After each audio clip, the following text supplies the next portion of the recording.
Hi class, it's Miss Thomason here. I'm going to be reading chapter 21 of Out of My Mind. Going to the bathroom at school just plain sucks. I have to be taken out of my chair, lifted onto the toilet, and held there so I don't fall. Then someone has to wipe me when I'm finished.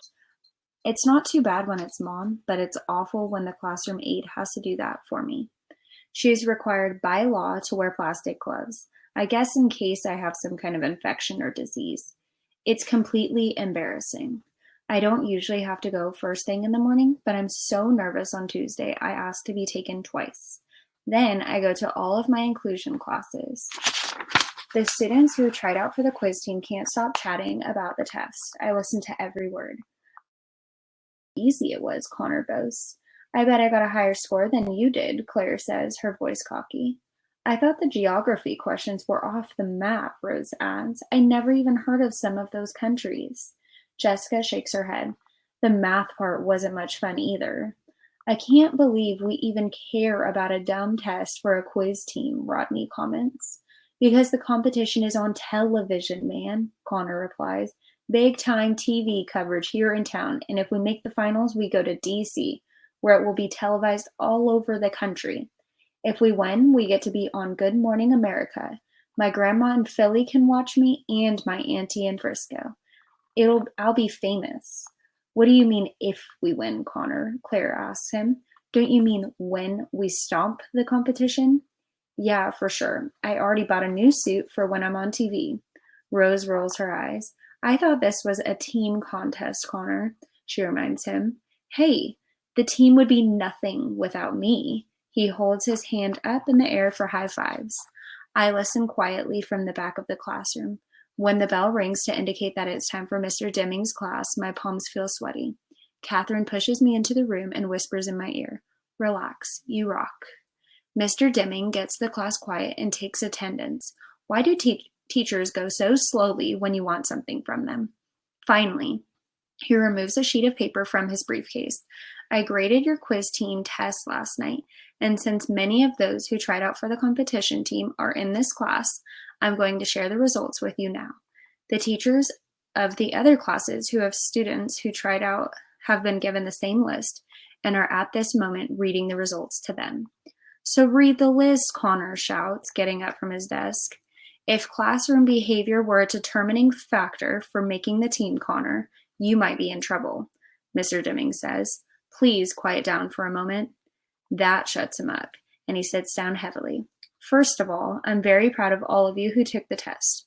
It was quite challenging, and you all did extremely well.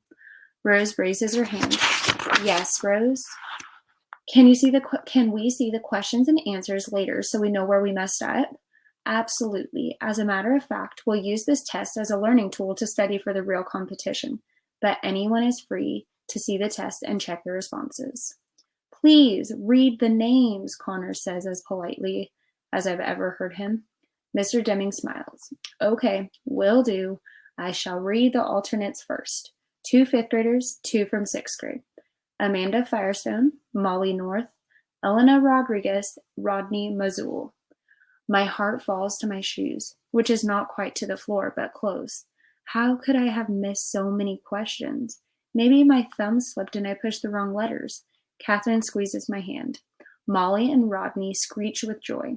Amanda and Elena are 6th graders. Connor is noticeably quiet. And now, Mr. Deming continues, the names of the 4 students who scored the highest and will represent our school at the local competition downtown. The alternates will accompany them and will be called upon if any of the team members are unable to participate in any way. Are we ready? Ready, Connor says softly. I notice he has his fingers crossed behind his back.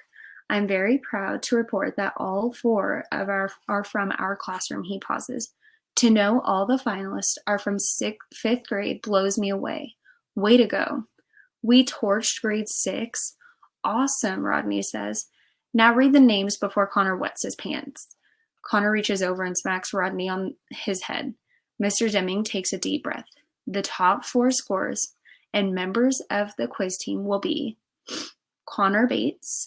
Connor interrupts him with a wild whooping cheer, of course. And if I may continue, Mr. D says over his glasses, We also are pleased to welcome Claire Wilson and Rose Spencer. Claire's smile is smug. But that's only 3, Connor says, looking around in confusion. I can count, Connor, Mr. Deming replies.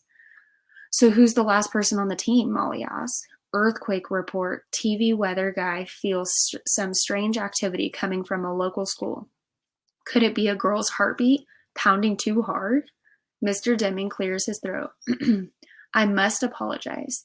I think we all have underestimated a member of our class. Earthquake report, this is the big one, he continues. In my 15 years of running this competition, I have never had a student make a perfect score on the practice test. It is designed to be challenging, to weed the weaker candidates. In a word, it's hard. Tell me about it, Connor mumbles. When Melody Brooks took that little practice quiz with us last week, I thought it was just a lucky accident that she did so well. But yesterday, Melody blew us all away. She got every single question right. He pauses, making sure everyone is taking this in, and then he says, all of them. Earthquake report, walls are tumbling everywhere. So she's on the team, Rose asked in disbelief. Yes, she's on the team. But we'll look weird, Claire counters. Everybody will stare at us. I'm not going to have any of that kind of talk, do you understand? Mr. D says sternly. I'm very proud of Melody. I regret I underestimated her, and I'm glad to have her on our team. Earthquake report. Call the paramedics. A girl in 5th grade is about to explode. Everybody in the class turns to look at me. Catherine gives me a hug. Rose flashes me a smile, and I try not to kick and drip and make my teammates sorry that I will be on their team. Will the Whiz Kids folks be cool with Melody? Molly asks. Mr. Deming looks thoughtful. I'll contact the quiz team officials and let them know about our special circumstances, he says, but that's no concern of yours. Now listen up. Team members will meet every day after school for 2 hours for the next 2 weeks, right up until the first competition. Practice sessions are mandatory. Here is paperwork for your parents to read and sign. I need it back tomorrow. Earthquake report. Expect big aftershocks. Nothing like this has ever been seen before. The more I think about it, the more excited I get. Television, pressure, people looking at me. I can feel myself getting tense and tight. My arms and legs start doing the tornado spastic dance. My head jerks. I try not to, but I screech just a little. Everybody turns at the sound. I can see Molly and Claire jerking their heads, kicking their legs, and making crazy noises. A few people giggle. Mr. Deming's face grows tight. I aim all my energy at my thumb and point to go. Catherine gets the message and hurries me out of there. I want to find a hole and hide in it.